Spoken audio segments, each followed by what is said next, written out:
sorry, just still. Okay. How's it going, dummies? It's been objectively a terrible week. It just has been. Been working a lot, just been dealing with some shit. So we're getting over it though. We're dealing with life.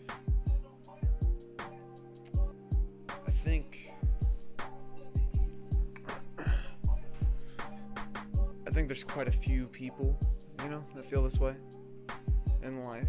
And I think that part of getting through it is figuring out how to deal with stresses.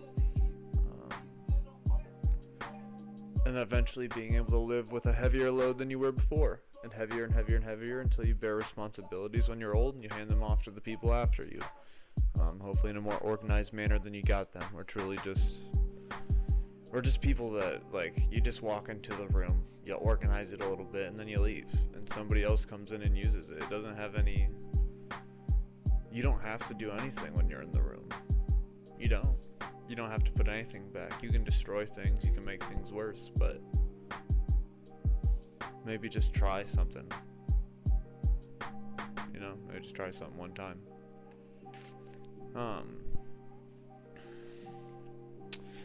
It's weird seeing the general consciousness move and how things work and how everyone does have their true echo chambers. These things that I heard about years ago that I didn't fully understand, I start to actually see now. People talk about echo chambers and stuff, and I always took it all on myself. I always assumed and I've talked about this before, but I always assumed I was the lowest form of being. I always assumed that no one could be worse than me. That's part of the reason I call myself dumb.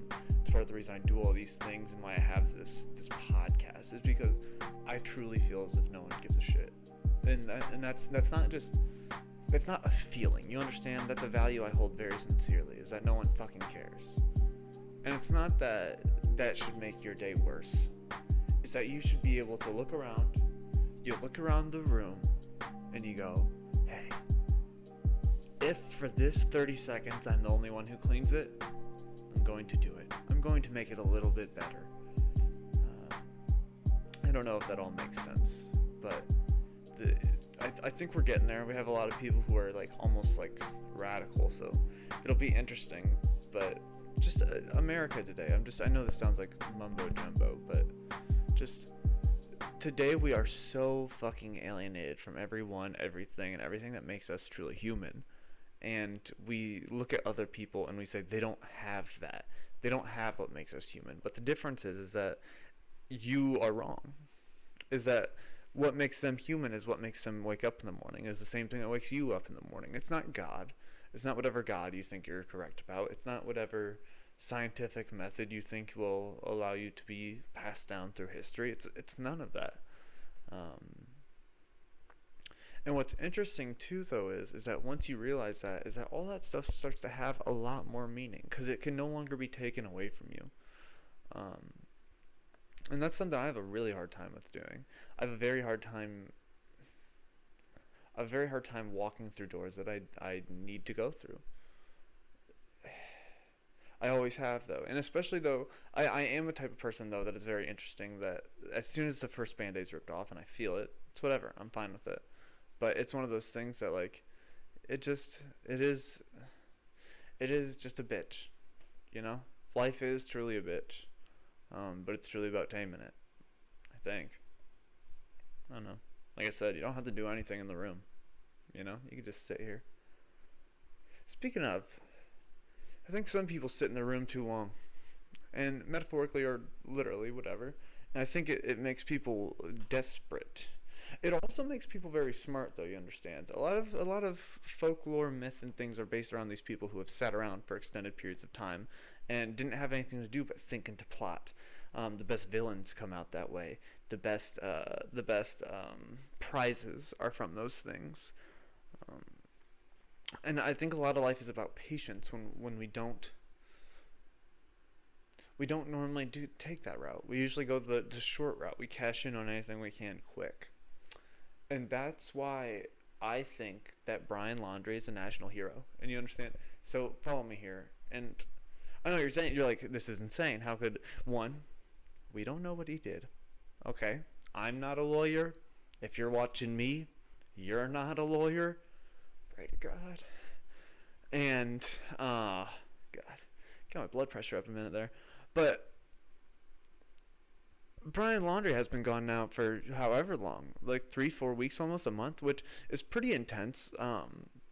And he's been out there forever, and a lot of people speculate about everything. It's kind of funny to see people do shit. Like, there's like two sides of it, where there will be people that are like forensic analysts that are talking about their forensic analysts sharing their professional opinion on Brian Laundrie and his whereabouts, and they'll be like, you see, he's been alone for 4 or 5 days. They've been searching the same park, and they can't seem to find out where he's at. He's obviously having the help of some family member. He can't sustain life that long without it. Even if he would have gotten money when he went home, where has he not gone for this long, you know? And so all these so then there's the other side of this, where it's like, I'm talking to Gabby Petito from the grave. Okay.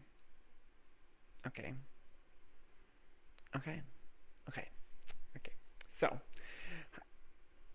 Gabby says Brian's right there. We'll find him eventually. She said that he smokes crystal meth. That is why he's been able to survive for so long in the woods. Wait. Yes, without eating. So, yeah. It is confirmed that Brian Laundrie is frivolously masturbating in a wooden hut on amphetamines. Yes. Thank you, Gabby. So, that's the news. Everyone, just make sure you're looking for slanted trees forming some sort of shaded hut. There's going to be a small man, probably bald and with some sort of beard, frivolously masturbating. You'll find him there. And those are the two sides of it. It's just like everyone's like knows exactly where he's at. No one can fucking find him. Imagine that, right? But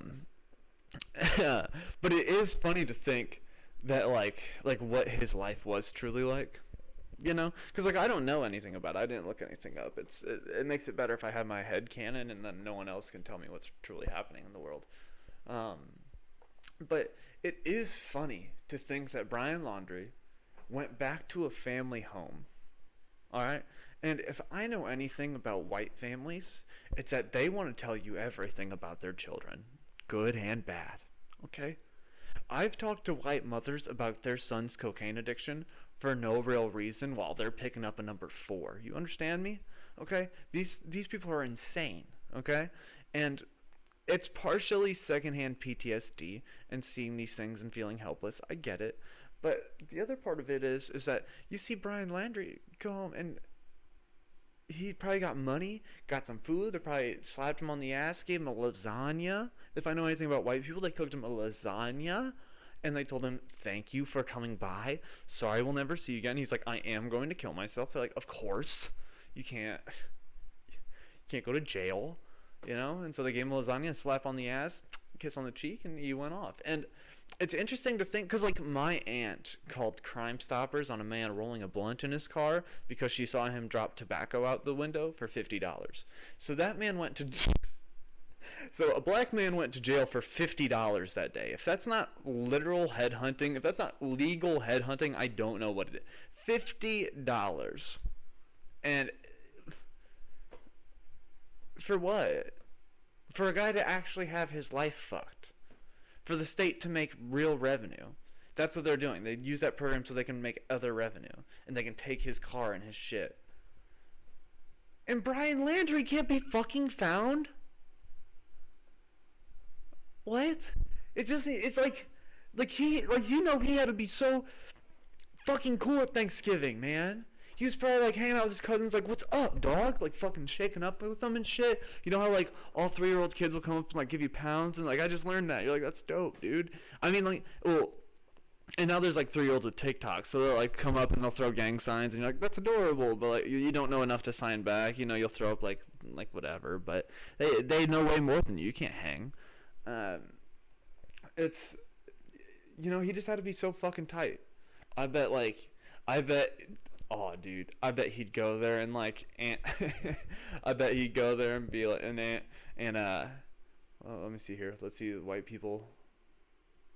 Aunt Amy. She'd be like, "Oh, Brian, how are you?" Yasing them.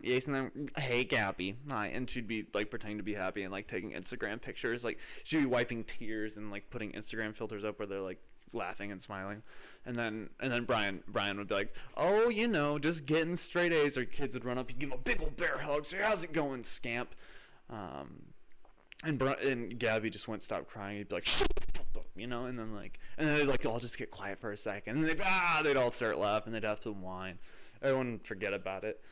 Yeah, you know that he's got to have like either. I mean, like it can't be that his parents are that fucking like that tight-lipped, right? They're not that fucking rad, right? Where they're like, "We don't know."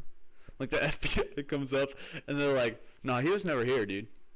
There's there's just all these confirmations. Like, no. His parents can't be that rad. I imagine though he probably didn't tell them much on purpose. I imagine they told him not to tell them. Like my parents would be like, "Please tell me, please tell me." I'd be like, "Okay, but you can't tell anyone." Then I'd tell them, and they'd immediately rat to the police. Well, okay, I was on. So I had gotten in some trouble, right? And so the police had come to my house just to make sure that I didn't have any firearms, right? Things that happen to safe and normal people, okay? And so they come to my house to make sure I don't have any firearms. And so I'm on a list, bro. And so they come there, and I try to explain to my mother, because I've been in previous trouble with the law. I say, "They're not your friends. They want your son in jail. Do you want to see your son? Don't talk to cops. Next question." You understand? And so I try to explain that to her, but she just wouldn't ever. She never got that really. And so she would oftentimes. The cops literally fucking come up to the door, and she's like, "Oh, come on in. Would you like tea and crumpets?" She's offering them coffee. And so I get in. She's like, "Hey, the police are here to see you." "No, they're not. What are we doing?" I walk in, and the cop's literally doing this. Oh. Looking at cracks and crevices. They think this is Goodfellas. Get them the fuck out of the house. What are you doing, lady? What the fuck? Sorry, the mic's close. I'm trying to work on it, okay? What are you doing, lady? You inviting the cops into the house? What the fuck? Like, it's the same way that, like, I would literally be alone in the pastor's. I had a whole church upbringing, whatever, blah, blah. I would literally be alone in the pastor's office for hours at a time talking about religion. The fact that I was neither fucked nor killed by, like, anyone, like, what the fuck? Like, it's just, like, constant, like, high-risk behaviors. Like, at no point was my mother ever like, "Should this not happen? Should I not invite the police who have arrested my son into the house?" It's just fucking insane. Fucking insane. That's fucking white culture. It's thinking that cops are your friends and that your kids are bad people. That's what fucking white culture is. Your kids don't have a job by the time they're 16, so they're garbage fucking people. So you hope the cops will shoot them in the fucking street, teach them a fucking lesson. You don't want a headshot. You just want them to take a fucking arm out. And not like where they can't work. They need to fucking work. They need to suffer. You understand? That's the white culture, is kids suffering so cops can shoot them. They're suffering. They don't have anything. And right now they're trying to supply like heroin addiction. So what they're doing is robbing people. The cops see these 13-year-olds robbing people for heroin, and they just gun them down on the street because like abandon it. It's abort it. It's a little late term, but it is what it is. And that's a lot of, but sorry. Back to Brian Laundrie though. It is interesting to see other people, like his family would not even sell him out for clout. You understand? Like, which is crazy that there's not like one cousin who's like, "Brian Laundrie's my cousin and I know where he is. I'm revealing it at midnight." You know what I'm saying? Like, there would totally, like, there's got, like, one of my cousins would be like trying to get famous on fucking TikTok if I did that shit. They'd be like, "I'll tell you where he is and exactly what he did on Halloween last year." Like, they would be on it. But his family's not. However, there aren't garbage fucking people everywhere. It's funny. There's still people, for example, that are like, they're like Bigfoot hunters of Brian Laundrie. They're literally claiming they saw Brian Laundrie, like showing photos of people that kind of look like Brian Laundrie tied up by the police with like barbed wire cuts and like dogs around them and shit, and like just all kinds of stuff about like kind of Brian Laundrie-esque, like men wearing Brian Laundrie suits walking through the woods, you know, and then like their girlfriends filming them trying to get clout. It's crazy. He is the next Bigfoot, truly, and it's like, I mean, like, if could you imagine? Could you imagine if he just was never found? If, like, he just dropped off the face of the earth and Brian Laundrie was the next Bigfoot? There's, like, 30... Oh, my God! Imagine the fucking 80s murders and shit. Where there's, like, pictures of him 30 years from now where we'll be able to do, like, super good AI and shit. And they'll fucking form his face directly as it is. We'll be looking for his fucking children just to find their dad and persecute them. Oh, it'll be... prosecute, whatever. It'd be fucking fantastic. It'd be fucking beautiful. God damn, it'd be fucking fire. It won't be that good. It'll probably be gunned down by police. He might have OD'd on heroin or something already. He probably, I mean, like, most people I know are like, well, I'm gonna try crack or something if I'm gonna die. Like, if that's what it is, I'm gonna try it, you know? And, like, I bet he's at the, like, alright, if crack's around, I'll do it point, you know? I could see crackheads, like, and not just crackheads, but, like, people outside of society that don't have, like, who don't respect society's rules. Like, could you imagine just going to, like, a homeless camp and there's just, like, a bunch of people protecting Brian Laundrie? They're like, here's our leader. He came and he taught us everything we knew. Like, could you imagine, like, he could be just, like, on the outskirts, just, like, having some, like, fucking Warriors-esque homeless camp. He's just, like, building it up. He's got fucking football pad shoulders on, and he's like, you will never take me alive. And then we immediately just, like, I mean, we'll just mow down homeless people with, like, machine guns, but it is funny to think about. Yeah.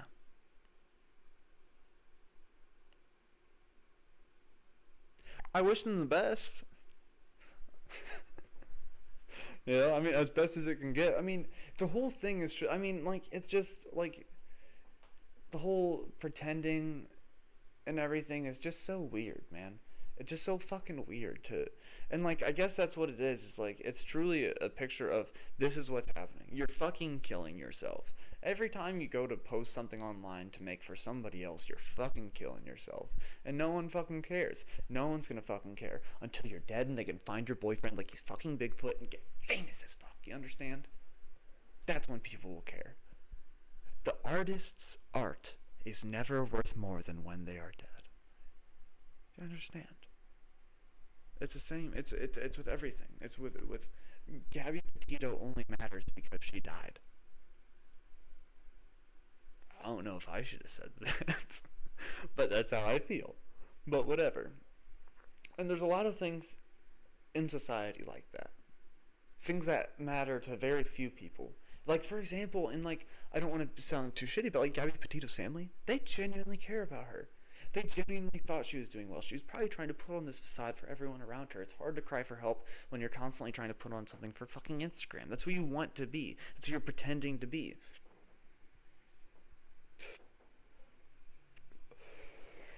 It's the same way. It's the same way with everything, though.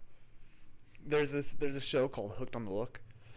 I don't know if you've seen it. So basically, they'll take people with lips that look like caterpillars, and they'll have, like, cheekbones that are too big. They'll have, like, a wide-bodied face, and, like, they look insane. They look like aliens. They look like they're always constantly, like, and I'm doing the thing where I knew people that would, like, suck in their cheekbones whenever they would, like, take selfies, and they would think it would make them look good, but, like, and they'd be like, dude, I totally know fucking angles and shit. But, like, every person I talked to would be like, is that the dude who sucks his fucking face in? Is that the guy who looks like he's sucking on a milkshake in every fucking photo? What is that? You know? And so that's what they're trying to achieve, so they make their fucking cheeks big as shit. And so there's the show Hooked on the Look. They always have this guy that's a host or whatever on there, and he's always talking about people they're bringing on. They're like, this is Lance. Lance had 6 of his 12 ribs removed so that he could have an 8-inch waist. And it's like this guy who's like literally on an IV drip about to die, and he's like, hey guys, just recovering from my surgery. I'm gonna get a Brazilian butt lift, and I'm gonna tell my sister about it today. And so like he's gonna get a Brazilian butt lift or whatever, and so he's like, this is Lance's sister, Stephanie, and they're gonna talk about his procedure today. And he's like, Stephanie, I need this Brazilian butt lift. If I don't get this, no one will love me. And she's like, Lance, no one loves you right now. They said if you get a Brazilian butt lift, your spine will break under the weight and you'll look like fucking Stephen Hawking. You understand? You'll fold over in the chair. And like, it's just people who are like they literally just sit there and tell their family members about what actually happens in their life until they're angry with concern. So it'll be like people's moms will be like, all right, my mom's coming on today and I'm telling her that I'm getting 48 double H tits. Now, she thought that my double I cups were too big because I accidentally crushed a civilian and I hurt them. But their family lived and they have a beautiful memorial on the sidewalk. That's not what it's about. It's about me, how I want to look. And like these people that are like, there's like doctors that'll come on, they'll be like, they're going to die, you know. Like it just, I mean, like, they will not live. It's not even a contest. They're like this is completely unsafe, you know. Like it just, and then also like a different ethnicity of doctor operating on them. You're like, wait a minute. But it's just one of those things that you're like, I don't understand what's even happening. It's a show about people killing themselves. It'd be like if we did one on influencers, and they're like, this week I got into Xanax, and let me tell you how that solved my problems. Tiffany was fucking pissing me off. I popped a quarter of a bar, and I felt like a fucking angel, so I recorded an 8-hour live stream on Twitch, didn't remember a thing. I woke up the next morning rejuvenated, full of energy, and hungry for achievement. And it's just like shit like that, and then it'll be like 3 weeks later, and they're like, I've popped 1,500 bars of Xanax since you last seen me. And it's like, I don't know if this is good. You know? But who am I?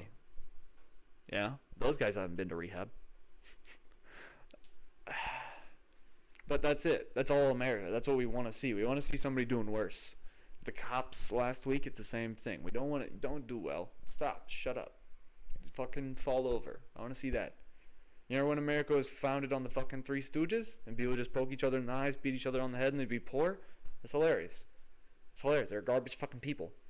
Now we watch shit like The Wire about I don't know what The Wire's about. Whatever. We watch shit like It's Always Sunny in Philadelphia and Archer and fucking all this shit. Those are shows I watch, and we think those are people we'd want to be friends with, but they're garbage fucks. We'd never want to be friends with them. But here's the thing.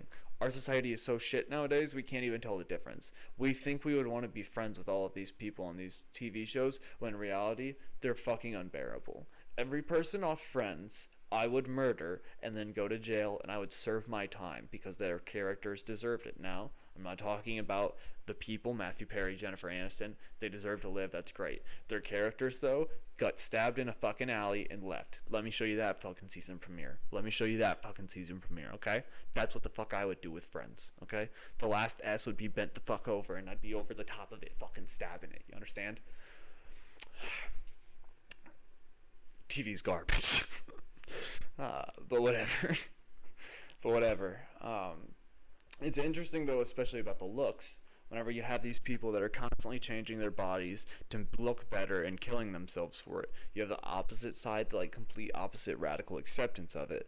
And so there was this fucking video of this dude talking. He's like, yeah, the visibly different have been like misrepresented in a lot of different ways. For example, in Bond movies, in the last 2 Bond movies I've seen, there's a guy with a scar on their face, and they were the bad guy. Bro, the dudes with like visible differences, that's what they're calling it. The dudes with visible differences are fucking pussy, bro. What? Yeah, they're visibly different. Dude, here, I'll tell you what. The next one, the next Bond villain is Sloth. How you feel now? Are we good then? Yeah. He's got a scar on his face. He's got $7 million. He fucks as much pussy as he wants. It's probably Russian. He's probably wearing a tight black dress. And it's also probably got an eye patch. And he's probably fucking... Cha-ching! What the fuck? You talking about... Yeah, dude. I'm tired of these Bond villains just looking like me and fucking kicking ass, dude. What the fuck is that? Like, and I get it. It's supposed to be that they're the bad guy. You don't want them to be feeling like the bad guy. But, bro... But you're not the Gangrene Gang. What? You're not what? It doesn't make any fucking sense. There's the three fucking caballeros, and it's just a bunch of fucking crows doing fucking crack and stealing shit. And it's fucking, and you're mad about the fucking Bond villains? He brought up Scar. Now, I get it. Scar wants to murder children. But, like, the idea that a tiger wouldn't have a scratch on their face is more absurd than the idea that a tiger would have a scratch on their face. And also, this is completely ignoring the idea of all of this. The reason it even ends up as a trope, the reason it even starts in writing, the reason it's even in screenplay. It's supposed to mark that these people are damaged.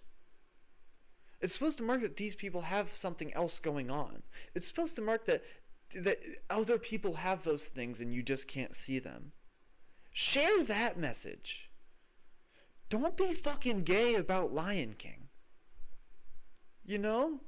You're like, just like fucking tell me what the fuck happened to your face. And he's like, and this is when you start to get it though. You start to realize the difference. Right? This guy's like, yeah, so I had an eyebrow extended from the middle of my forehead all the way down to the side of my face up to the top of my head. And you're like, I don't understand the dimensions of that. But he's like, and then it got removed, and so now I have this visible scar left.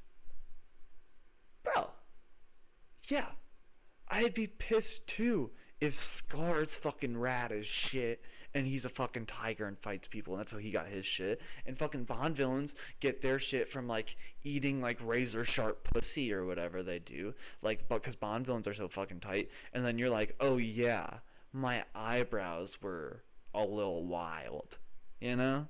I get it. You're like, why couldn't I be a tiger?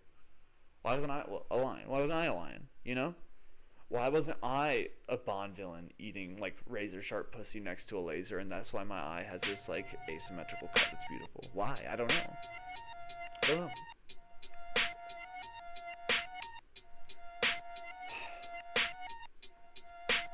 I think that's all I got for today, folks.